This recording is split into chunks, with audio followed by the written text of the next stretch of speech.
Здравейте, приятели! Вие сте с предаването Твърде лично. Аз съм Александър Урумов. За какво ще си говорим днес? Веднага ще ви кажа. Темата на предаването е озаглавена последния начин. Вяра и кръв. Свети Петър в Египет днес. И преди да решите, че тук става въпрос за нещо изключително смахнато, бих искал да поясня защо съм озаглавил така днешната тема. Днешната тема е посветена на мъченичеството на християните в Египет, днешните съвременни Христови мъченици в Египет, в Африка и в целия свят, където продължават да избиват, да преследват, да измъчват християни заради тяхната вяра. Днес християнството се превръща в най-преследваната религия в целия свят. Ще се говорим, разбира се, за опадъка на християнство в Европа и за това какъв пример дават хора, които са в много по-тежка ситуация, в много по-тежки социални условия, не от сега, а от хиляди години. Защо Свети Петър в Египет днес? Защото ще се говорим за един атентат в църквата Ел Бутрусея, Бодрус, Петър. Това е превода на Ел Бутрусея. Това е църквата Петър и Павел в Кайро.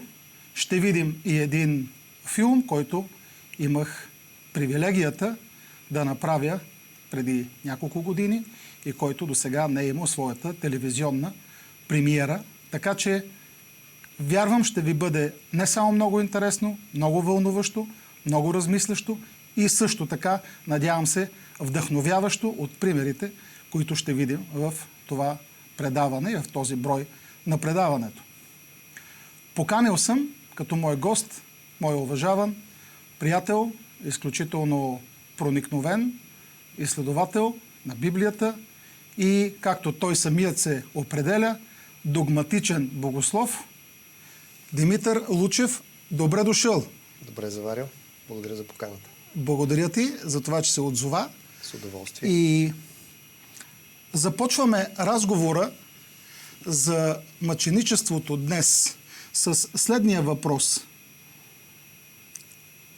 Християнството не е ли изградено изобщо от самото начало на основата на утвърждаване чрез мъченичество и чрез личен пример на себеотрицание, което е контратеза на днешното състояние, мисля? Това е безспорен исторически факт и дори хората, които оспорват историчността на лицето Исус от Назарет, който ранните юдейски християни, а след това прибавилите се към тях езически християни са считали за Господ, не могат да отречат, че хиляди по хиляди християни, които са вярвали, че Исус не само е исторически факт, но и че Той е спасителя на света и Господ на техния живот, са били готови да дадат своя живот на римските арени. Това е било така, защото християнството, което напуска земите на Юдея и Галилея и започва все по-трайно и категорично да присъства в гръко-римския свят, се явява в един момент на кулминация на римската власт, която чувства себе си застрашена. Първо от самопровъзгласилия се за юдейски цар Исус от Назарет, тъй като това е прочита на всичко, което той е казал според римляните, според Пилат, който накрая го осъжда. Самопровъзгласилия се според римската власт. Точно така, което моментално означава, че той подронва авторитета на Рим и римляните са измислили специално мъчение и начин на екзекуция за такива, които оспорват върховенството на Цезаря, който по това време е наричан Господ, наричан е Син Божий, цар на царете и Господ на господарите, титлите, с които Христос ще се яви в Новия Завет и най-вече в книгата Откровение. И понеже християнството се проявява в една култура на самообожествили се императори, които държат цялото население в желязната си схватка, неизбежно вярата, която християните ще декларират, че Исус е техен Господ, ги кара да проявят гражданско неподчинение. От тук се ражда мъченичеството като първична форма на християнството и всъщност начина, по който християнството ще трябва да се пребори с жестоката империя. Ако ми позволиш само едно уточнение, тъй като всъщност Христос никъде не атакува и не заявява претенции към и не повежда възстание, национално-освободително възстание срещу римската власт. Тоест това е едно обвинение, което... Да, въпрос е, Александър, не какво е казал, а какво хората са си помислили, че е казал. И до ден днешен е така в политиката и социалния живот. Имам известен скромен опит. Да, ти си експерта в тази сфера. Така че за това искам изрично да уточним за зрителите, защото наистина не е въпроса в случая това какво той е казал, за да бъде осъден с такова обвинение, тъй като той не е казал нищо, за да бъде осъден с такова обвинение. Това просто го уточнявам, но говорим се за мъченичеството и аз ще реферирам към Египет, защото там има примери, които мен лично първо ме потресоха, второ ме оставиха безмълвен и трето ме вдъхновиха, макар и трудно, да мога да стигна до края, до направата на един кратък 25-минутен филм, който в рамките на това предаване ще гледаме, но тогава, когато църквата е била преследвана, като казвам църквата, имам предвид общностите, християнските общности, за да отграничим сградите и институцията и общностите, които хората, по-скоро да уточним, да сложим акцента върху това, което коментираме, като че ли, всъщност не е като че ли, но искам ти да коментираш това. При преследването на църквата, при изпадането на цели общности в състояние айде да го кажем, някакъв такъв локален геноцид, те са били изтребвани буквално по ужасяващо мъчителен начин. Можем да споменем и Нерон и други императори, говоря още в самото начало на християнска църква. Тогава обаче църквата нараства като брой, като влияние. Безспорно. Опасен ли е комфортът, в който не от сега се намира християнското общество, християнските общества в Европа, в Съединените американски щати? Наскоро Шотландия шотландската църква обяви, че продава над 100 имота, тъй като невъзможно да бъдат поддържани. Няма и норияши, които с даренията си да осигуряват поддръжката. И ако ми позволиш съвсем накратко да завършат този въпрос коментар едновременно. Бях свидетел през 2013-2014 година в Брюксел, как обясниха ни, бях на посещение там и домакините ми показаха една катедрала и казаха ми, тя вече е джамия, защото дойдоха по законите на Белгия. Ако не се поддържа, той е паметник на културата и ако християнската общност няма възможност да го поддържа, така че бяха я взели мюсюлманска общност и я бяха превърнали в джамия. Опасен ли е комфорта на имането, комфорта на притежанието, липсата на каквито да е проблеми, за да се изпадне в състоянието, в което християнство днес е в Европа, в някои страни? Мисля, че в думите на нашия Господ, които са част от Неговото Евангелие, има един много прост механизъм за оценяване и остойностяване на личности, на живота и приноса на тези личности, на общества, на култури. В общи линии всичко може да бъде оценено през простите думи. По плодовете ще ги познаете. Значи, ако в момента плода, който виждаме в сърцето на християнска Европа, е загуба на позиции, загуба на влияние, загуба на храмове и честно казано, сега това, което ще кажа, може да подбуди негодование, но като че ли е по-добре една църква да се превърне в джамия, отколкото в дискотека, защото с очите си видях няколко сериозни постройки в Великобритания, Лондон, Бирмингам, където често посещавам българските евангелски общности. Някои от тях са се превърнали в дискотеки, в ресторанти, в пазарища. Като че ли по-добре е това да остане храм, макар и не в рамките на нашата религия, разбирането за истинска религия, отколкото да стане някакво тържище или там просто полуголи хора, насмъркани, напушени хора да прекарват една нощ в екстаз, в въобще непристойно поведение. Мисълта ми е такава. Мисля, че крайният резултат и това, че ние в момента берем горчиви плодове, най-добре говори за това дали сме в правия път или не. Не е ли все едно какво ще бъде състоянието и разпореждането с една сграда, която е била християнски храм, след като вече не е християнски храм? Ами според мен е най-доброто нещо, ако тая сграда загуби своята виталност и жизненост, тя да се събори. Тъй като Исус казва, че ние, той говори на своите апостоли в Евангелието на Йоан, сме като пръчки в лозата, която е той, и онези пръчки, които не дават плод, отрязват се и се хвърлят в огъня. И в такъв смисъл, там където имаме смърт на духовния живот, отсъствие на духовен живот, там където имаме изсъхване, това нещо по-добре да изчезне, отколкото да се трансформира в нещо друго. Но отново мога да кажа, че до голяма степен и тук пак само споделям частно мнение и разберете, че в своя подход аз понякога като еврейските пророци трябва да драматизирам, за да изведа на преден план мисъл, която трябва да остане с хората. До голяма степен това, което се случва с катедралното християнство на Запад е бича Господен, който за пореден път си разчиства духовния храм от търговците в храма и до някаква степен това е наказание Божие за това, че ние не сме в истината.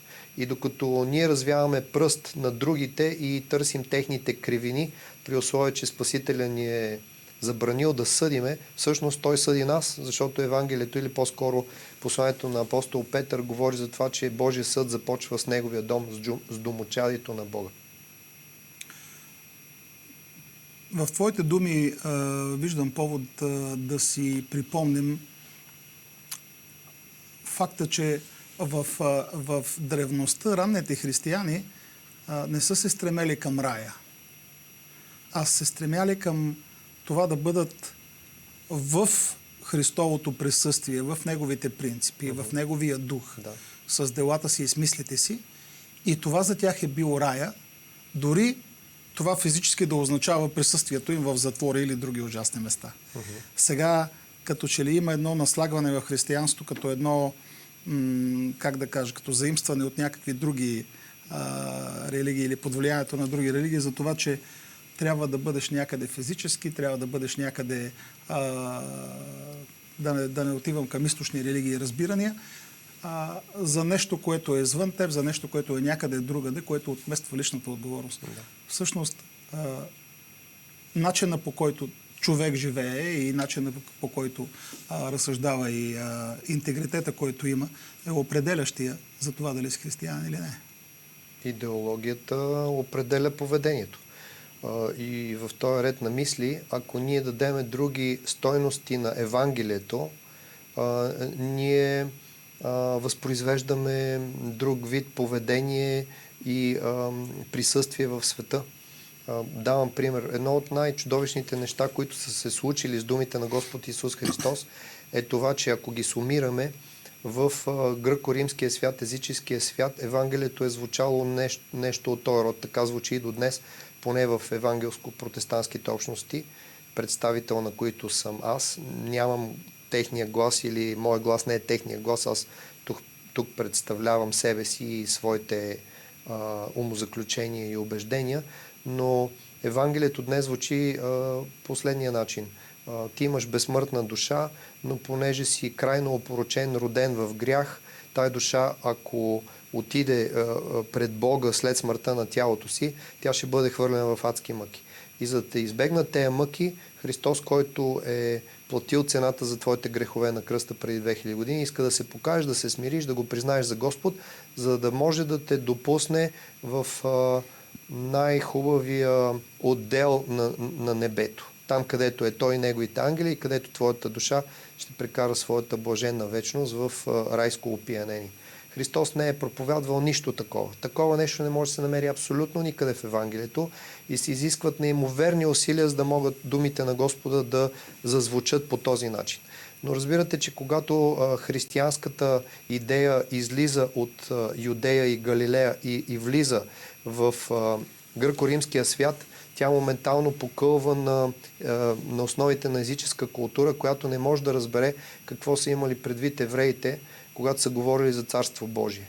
За гръка Царството Божие е живот на духове в блаженно духовно пространство, светло пространство, в което има радост, има наслада от най-различни духовни блага, тъй като душите, които са останали голи без телата си, ще продължат своята вечност на това място, докато за един евреин небето е управлението на Бога според небесни, божествени принципи, които сега определят ритъма на живота на земята. И затова, когато Исус учи своите ученици да се молят, той им казва, че трябва да се молят така: Отче наш, който си на небесата.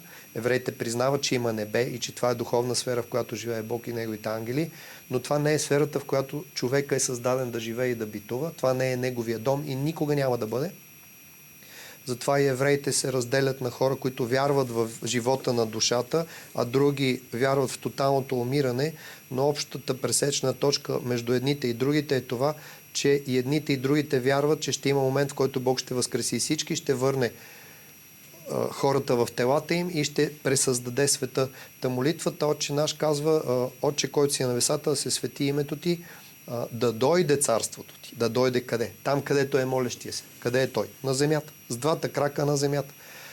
Да бъде твоята воля както на небето, така и на земята. С други думи, Исус ни казва, че траекторията на движението на Бога, на духа, на спасението, на посоката на спасение, смисъла на изкуплението е това небето да се излее на земята и да моделира земята и всички земни структури, цялото земно битие според идеите на небето. Което означава, че първото, което човек трябва да направи, е да признае небесния Бог за свой Господ и оттам нататък да започне да живее живота си в хармония с божествените, следователно небесни идеи на земята и така да стане проводник. А както казва Исус, да стане квас, който е хвърлен в тестото на света, за да го закваси, докле втаса целия свят. Като казваш, слушам те внимателно, да. Както обикновенно, когато имаме беседи с тебе, ние не за първи път сядаме да разговаряме. Сега го правим пред камерата и пред нашите зрители. Но в днешното време, в което живеем, често могат да се видят, ако си пусне човек в YouTube и други канали, могат да се чуят проповеди, в които Бог изглежда някакси като банкомат. Има едни вълшебни думички, които днешния потребител казва. И благодарение на това се случват едни неща, без значение това да е пряко свързано с начина му на живот. И едно разбиране за това, че каквото и да правиш, крайна сметка Христос покрива всичко това, което ти правиш, покрива твоите грехове, така че няма проблем да си правиш каквото си искаш. Това как би го коментирал? Пак ще кажа нещо, което може да се тълкува противоречиво. Според мен християнството, ако говорим за християнска Европа, където християнството е в своя залез, макар че християнството е в своя изгрев на изток, откъдето слънцето на правдата изгря, и тук цитирам един руски философ, който казва, религиозен философ, който казва: слънцето на правдата изгрява на изток, за да залезе на запад и да изгрее отново на изток. Мисълта ми е такава, че ние сме в залеза на християнството. Единственото място, на което има сборище от хора... Залеза на християнството къде? На запад. Слънцето залязва на запад. Но изгрява на изток. А знаем откъде е дошъл Исус. Знаеш как могат да бъдат изтълкувани тези думи и как ще бъдеш опрекнат в... вижте, ние до сега говорихме за изток и запад като католическа, римо-католическа църква и източно-православна църква. Обаче се оказва, че за нас в момента изтока са огромни части от Африка, огромни части от Азия, континенти, които са населени с милиарди хора. Там ще изгрее слънцето. Знаеш, наскоро ми казаха за мисионери, китайци, които са мисионери в Иран. Няма да влизам в подробности поради разбираеми причини. но те са мисионери в Иран и там се срещали с човек, който е християнин. Иранец от малцинство, християнско малцинство. Много се зарадвали, че са го видели. Така че това, което искам да кажа е, че когато има нещо, което трябва да се направи, което Бог иска да направи нещо на тая земя, той винаги намира хората и много често тези хора са доста различни и твърде неподходящи според общественото мнение някъде. А ако ми позволиш, аз бих искал да видим едни снимки, за да споделя пред тебе и пред зрителите истории от Египет, на където отиваме сега. Позволи ми обаче да си довърша мисълта, преди да започнат снимките, тъй като това, което исках да кажа е, Бог да ми прощава, ако греша в преценката си, но аз имам възможност да пътувам в различни континенти, да провеждам обучение на пастири, тъй като това е една от моите главни специализации. И имам наблюдение на християнството в глобален до някаква степен мащаб. Мисълта ми е такава, че като изключим онези държави, които все още не са достигнати с Евангелието, където сега глад за истината за Христос се пробужда и където до голяма степен самия Христос, който се явява в сънища на много хора, ги събужда и привлича към себе си, дори без присъствието на мисионери. Като изключим този вид примитивно християнство, тъй като ранната църква, преследваната църква в Римската империя може да се нарече примитивно християнство, тъй като тя е била първо маргинализирана общност, второ, тя не е била вписана в държавата и държавните структури, по никакъв начин не си е съдействала с държавата, а е била общност от изключени от държавата общности и хора. Мисля, че най-голямо стълкновение на християни има там, където има най-голямо намаление на цената. Християнството може да бъде разглеждано като един голям мол, където хората се блъскат само там, където има голямо намаление на цената. И в този смисъл, това си позволявам да го кажа, защото той има отношение към главната ни тема мъченичеството и на мен ми се иска да не завършим това предаване без аз да споделя своето мнение по отношение на това какво е мъченичеството, как се изразяло някога и днес и дали мъченичеството като концепция е заложена в Евангелието. Но мисълта ми е такава, че там, където пътя на Христос е разширяван, позволявайки на хората да правят едно или друго, което е изрично забранено. Например, Христос казва, обичайте враговете си. Добре, защо ние си позволяваме да не ги обичаме за Бога? Хранете онея, които ви гонят. Ако не го правите, как ще бъдете по-добри от езичниците? Благославите онея, които ви преследват. Ако те ударат по едната буза, дай и другата. Ако някой иска да върви с него 1 миля, върви с него 2. Значи това са императиви. Това са указите на царя за това, кои са принципите на живот в царството. Той казва, ако вие не простите, на вас няма да ви бъде простено. Мога да извадя десетки текстове. Самата молитва Отче наш е ясно но дефинирана. тук нататък виждате, че ние сме някакси, ние се опитваме, съвременното християнство се опитва да спаси положението, като карамелизира гнилата си ябълка. С дълбока въздишка реагирам на това, което казваш. Със сигурност ще продължим някой друг път. Искаме се да погледнем едни снимки, които ще помоля колегите в апаратната. Това е църквата, катедралния храм Свети Марко в Египет, където има атентат на Цветница 2016 година. Драги зрители, вие ще видите във филма, който предстои да видите, ще се уверите в изключителната сила на вярата на коптите, православните християни в Египет. Всичко това са снимки от този храм, който много рядко бива отворен за посетители. Имах тази привилегия да бъда допуснат вътре.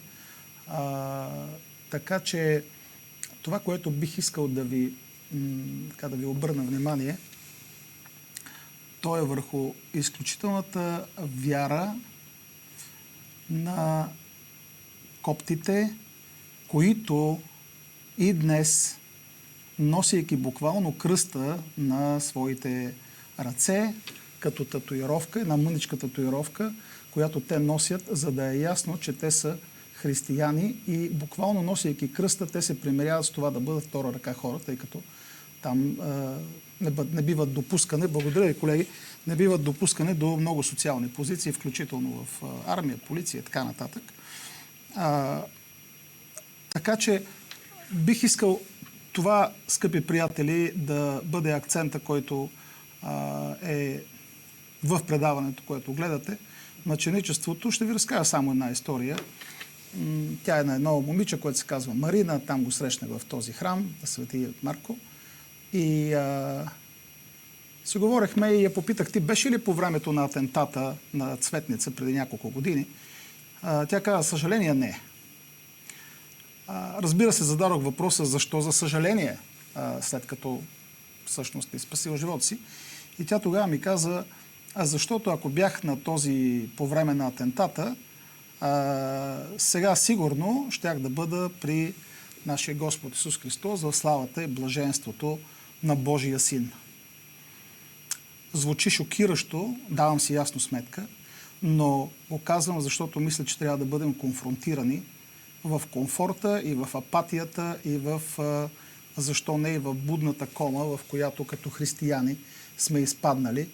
И такъв един пример за пълното отрицание на земния живот и жаждата за това да бъде в присъствието на Господ е нещо, което може да ни конфронтира и в някаква степен се надявам, че може да ни отрезви. Филмът, който ви предстои да гледате, се нарича 9:57 египетско време. Той е посветен на загиналите в два атентата в Кайро през декември 2016 и в Александрия през април 2017 година. Загиват общо 37 или 38 души, цитирам по памет. В първия 28, във втория 7 или 8. Всички те са египетски християни, копти. И това, което аз успях заедно с оператора Делян Марков да направя, да заснема, да разговарям с хора, които са изгубили майки, сестри, братя, деца, е да видя как те нито за миг нямат никакво намерение да се отказват от християнството и нямат никакво намерение да предават вярата си. Напротив, с много болка те преминават през това, през което заедно с семейството са се изтърпяли. Така че бих искал да ти благодаря, приятелю, за това, макар и кратичко време, в което бяхме заедно в този епизод. И вярвам, че има възможността да разговаряме по тези и други теми и в други броеве на предаванията, твърде лично. Скъпи приятели, бих искал да ви пожелая приятно гледане. Знам, че ще ви донесе много размисъл този филм и вярвам, че ще ви подбуди към един анализ, към една равносметка за това какви възможности имаме, за това, че живеем в християнска страна, за това, че трябва много повече да бъдем и ревностни, и обичащи, и нашия Господ Исус Христос на първо място и хората около нас, за да бъдем един добър пример. Благодаря ви за вниманието, приятно гледане още веднъж и до нови срещи. Вие бяхте с предаването Твърде лично, аз съм Александър Урумов.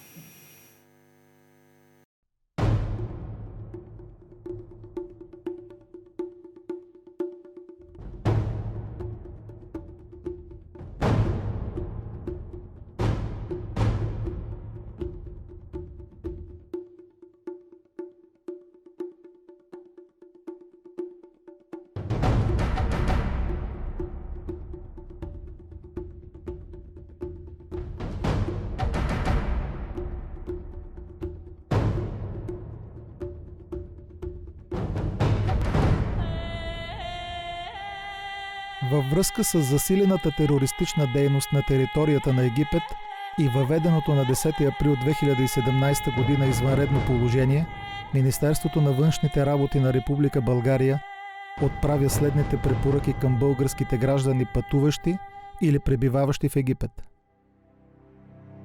Българските граждани, които вече са направили резервации за пътуване до Египет с цел туризъм, да осъществяват пътуването си само чрез лицензирани туроператори и да не предприемат самостоятелни туристически пътувания на територията на страната. Не са препоръчителни посещенията на църкви и джамии и на места с струпване на хора, като търговски молове, концертни зали, стадиони. Следва да си има предвид, че в условията на извънредно положение полицията може да арестува граждани без съдебно решение и има право по своя преценка да претърсва домовете на гражданите. Трябва да се спазват стриктно разпорежданията на местните органи за сигурност и полицията и да не се влиза в спори пререкания с техни представители. При евентуален инцидент с органите за сигурност да се търси незабавна връзка с посолството на Република България в Кайро.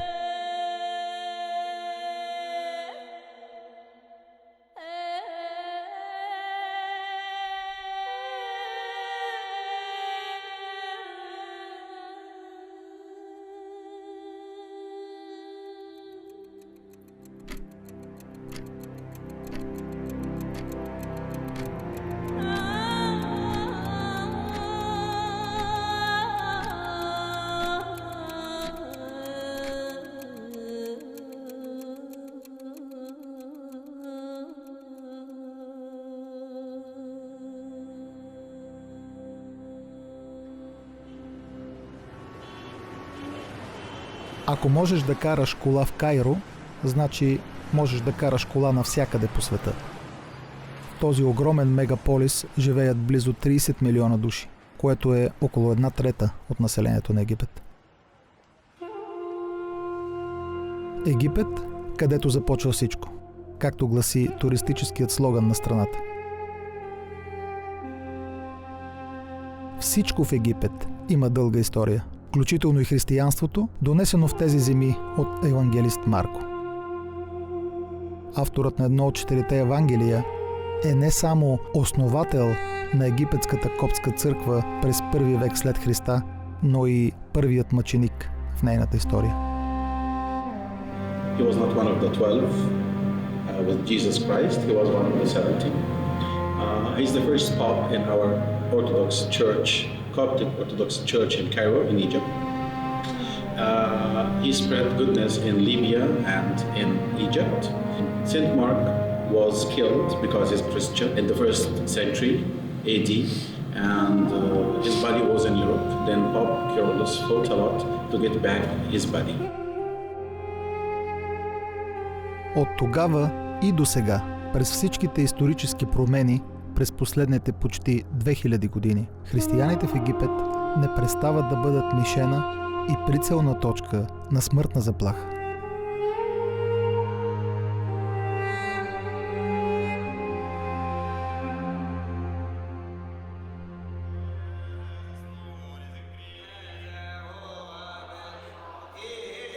Неделната сутрин на 11 декември 2016 година е като всяка друга. Църквата Свети Петър и Павел в Кайро започва празничното богослужение. Храмът, известен с името Ел Бутрусея, и през другото време от годината се изпълва с вярващи. Но сега е само 2 седмици преди Рождество Христово и затова вътре няма дори едно свободно място. Както винаги, богослужението започва точно в 8:30 и следва своя ред. Както винаги, според канона, мъжете и момчетата са седнали от едната страна, а жените и момичетата от другата. Както винаги, тази неделна служба трябва да завърши точно в 10 часа. Както винаги, домакинът и пазач на църквата Набил Хабиб е готов да поздрави излизащите след богослужението християни и да прегърне децата, за които той е любимият Чичо Хабиб. Хабиб на арабски означава мил, скъп. Както винаги, но не и този път. Малко преди края на литургията, в двора на църквата влиза подозрителен, непознат мъж. Само няколко метра разделят външната врата на двора от вътрешното пространство на църквата. Мъжът се оглежда и тръгва към храма. So he was hurrying up and just like running So and because he don't know the place very well, so he entered from the first door he saw. It was the door of the women's section. Набил Хабиб тича след него, достига го и прави опит да хване ръцете му. В този миг атентаторът взривява приготвените експлозиви около кръста си. Часовникът спира завинаги на 9:57. Мигът на взрива. Експлозията е чудовищна до толкова, че покривът на църквата изхвърча от детонацията, а мраморните колони са надупчени от скритите в експлозивите болтове и пирони. Животът на 28 жени и момичета свършва тук. Или дни по-късно в болницата. Amm Nabil, he was a very honest man. He had like severe wounds, but he was struggling death because he has the keys of the church in his hand. He didn't want to leave didn't want to die and leave the keys for anyone to take them. He was struggling till his daughter came and he gave her the keys of the church and then he died. That's why we have like 28 women martyrs and we have only one male martyr who is Amm Nabil.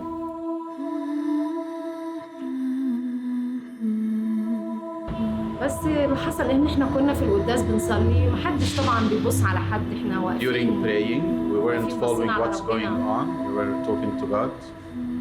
بس هو اللي حصل احنا ما حسناش باي حاجه غير ان احنا All of لقينا a كل sudden, حاجه بتقع everything was علينا. upside down. The door, the ceiling, the floor, كل شيء بيقع، ازاز ودخان glass. ورماد We saw smoke, وضلمه choking, we were suffocated, fire.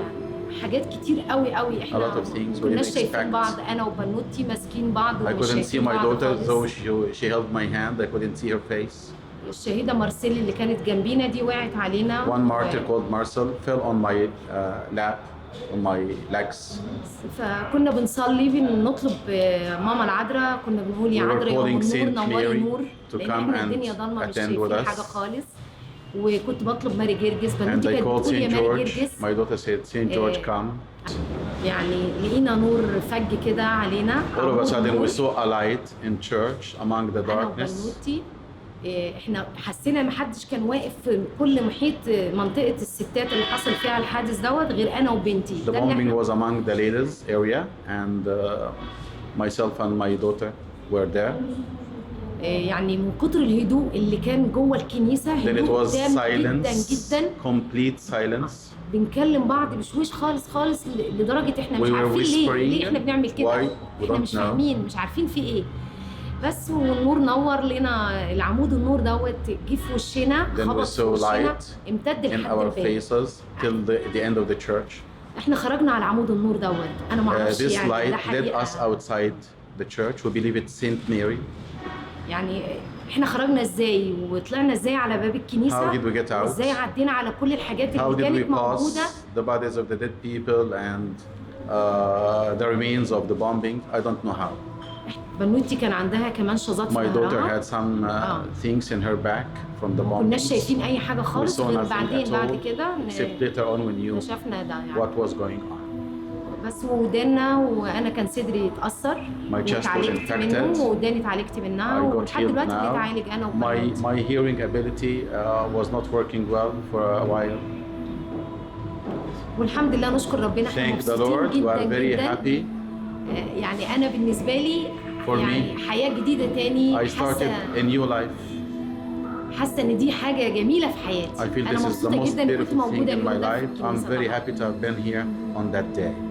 وده فعلا ترتيب ربنا، ما فيش حاجه جت صدفه. God has فعلا ده arranged it. حقيقة، It's not a كان mere يوم جميل accident. جدا. It was a beautiful day. Веднага след атентата, президента на Египет Абдел Фатах Сиси нарежда на армията църквата да бъде изцяло възстановена за 2 седмици. Времето, което остава до Рождество Христово. И армията изпълнява задачата. Храмът Ел Бутрусея е напълно възстановен и отново изпълнен с християни. Въпреки че много от тях са изгубили близък човек в атентата на 11 декември 2016 година. Въпреки че много от тях продължават да носят раните от загубата на дъщери, майки, сестри. Един млад мъж обаче понася двойно повече от другите. Само за няколко минути Питър изгубва майка си и сестра си. The moment whether to choose whom to carry, my mother or my sister, that was the hardest moment and the hardest decision I took in my whole life and I will ever do. At first I thought they will be okay because they were at the end of the church. And their chairs were okay, but the chairs of the people near the pond was totally damaged. So I thought they would be okay. But what I saw next that there was in the pond something like metallic balls which were working like bullets. And my mom didn't say anything except a small like this was good. And my Rina, she was talking, but she was in a very bad situation. And I carried her and ran outside. My father was with me, but he kept with my mom, and I decided to carry Rina and went outside to ambulance. I was grabbing her hand and tell her, Rina, please keep with me. She looks at my face and said, okay, but she looks in another way and then like she was saying a totally another thing and keep saying Jesus, Jesus. I didn't know what she was saying, what she was saying. That was strange for me because Rina always used the word God, not Jesus. So that's why I guessed that she saw something at that moment. And at that moment, I knew that she was going to happen.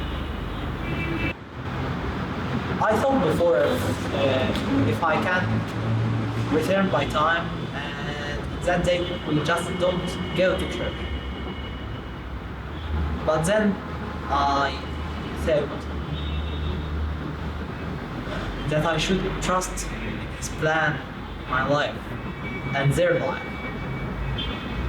I should trust Him more and trust that He chooses what's better for them and choose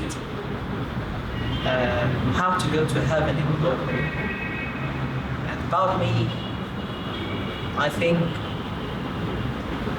there's a word that says, what doesn't kill you strengthens your bones. So maybe he decided to strengthen my bone. And everything happened for something, for his plan.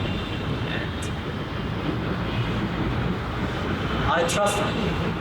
He never left me the accident. And he never left me after the accident. He was always giving me confidence, but never left me. Do I hate a terrorist who organized that?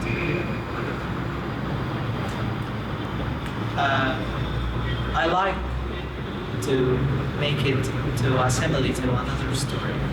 If I'm setting up and someone pushed me and I fell into the ground that I wanted. Of course I will be furious and want to get up and kill him or wound him like he wounded me. But if I found this man was a blind man and he never saw Jesus before, so what should I do? Should I hate him? I don't think that in our Bible there is a word for hate. So no, I don't hate them. But maybe I can't love them totally. But of course I can't prove the love. But in my heart, of course there is always be pain. Днес Питър продължава да служи в църквата Елбутрусея под духовния авторитет на отец Антоний, който също е ударен от разлетелите се болтови и перони и носи белези на гърба си от получените рани. We are here in a place we made a memorial for the martyrs. We have two sections here. This section for the virgins and the other one for the women and widows. We have like 5 families. Every family lost 2 martyrs. We have 2 sisters like Marina and Fibronia, 2 sisters. We have Verena and her mother, Peter's sister. We have Levine and her mother. We have Rogina and her mother. We have Beniana and her grandmother. This is the Coptic icon for this accident. Shows the clock, stopped at 5 to 10, the time of the explosion. Shows the church and the explosion and the spirits of the martyrs going up and received by Saint Virgin Mary and Jesus Christ.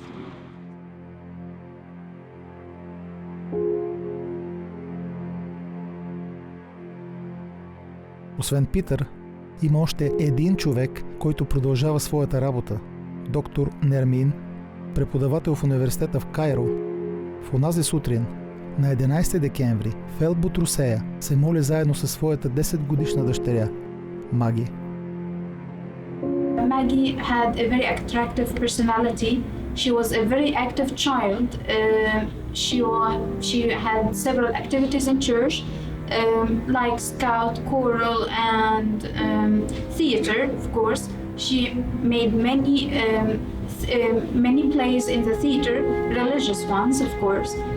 And she had a very, very attractive personality, like a charisma. Маги се превръща в символ на християнски мъченик и става знаме на борбата срещу тероризма.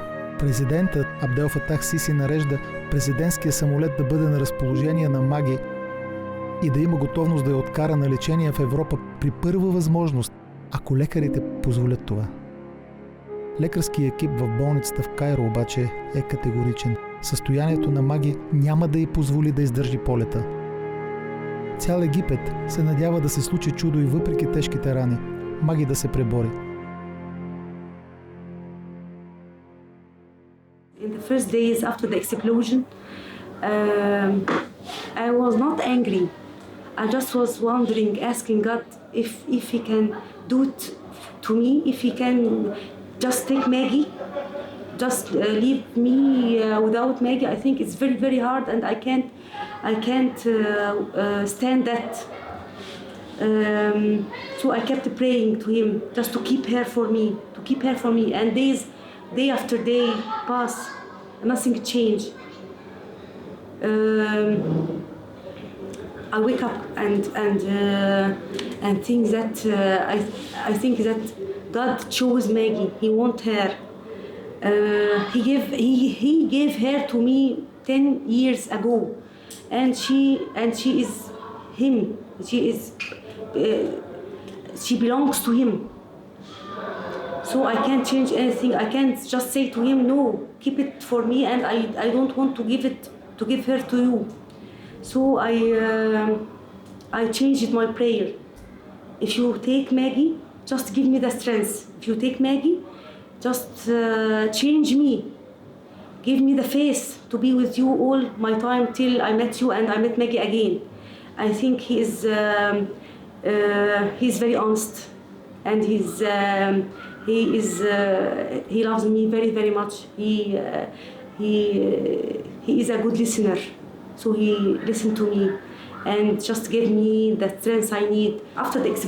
Just after the explosion, I was quite sure that Maggie will be all right. But after 10 days, when I first saw her in the refrigerator, it was a very hard moment. The second hard moment when we put her in the grave. I think these 2 moments were the hardest moments. If I met Maggie again, I think I tell her that I love her very, very, very much. I miss her very much. No one can imagine how I miss her. I want just to take her between my arms again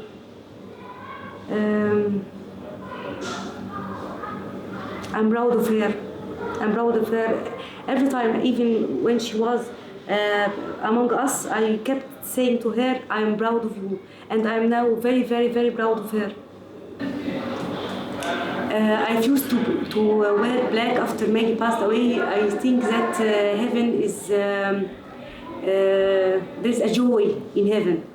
On earth, we will wear black and be and in sorrow, and I think God will not love that. And from deep inside, I think that I am not in that sorrow. I am not in that sadness. I really have peace. They told everyone who comes to attend the funeral to wear white. Damiana's mother, Maggie's mother, Marina and Febronia's mother, Madame Nahda. She has only those two daughters, and they died. All of them were wearing white. They illustrated true Christianity, deep feelings, and our Lord's teachings, and that Bible is alive. It's life. It's not just words written in a book. It's your life. You are a Bible. And every one of us have to be a Bible, a living Bible. I was a man who was always attending the Sunday Holy Mass and trying to say all the prayers just to go to heaven. Nothing more, just to be the good student. That's all. After the accident, I met the living God that I have never met him before. Everything was meant by God, and everything was planned by Him. I think that our place was precise. Nothing will be changed, and if the time came back, I think I go to the church again, and it just the God will. You don't know when someone is going to die, when someone is going to. We don't have a specific idea for what's going to happen, but we know that we're going to have more martyrs. We're dedicating a place for people who want to remember or realize or face the fact that God is here, God exists, and Jesus is real, and people die for their faith. They're not idiots. They just were normal people like us, and what happened is that they were tested in a moment, and in this moment it appeared. Their hearts appeared, and their faith became from just words and prayers and anything else to a real fact. 4 месеца по-късно терористична атака, организирана срещу катедралния храм Свети Марко на Цветница. Nothing is guaranteed in this world. My position, my money, my daughters, my dad, anything can go. Just my relationship with God will last. Just my relationship with God is the most important. If I had a good relation, if I had a strong relation with God, anything I can stand, anything I can go through.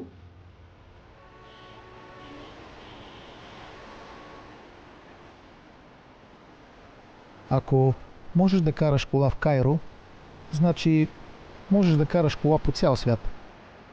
Ако можеш да бъдеш християнин в Египет, значи можеш да бъдеш християнин навсякъде по света. Този свят, който трябва да знае повече за християните в Египет.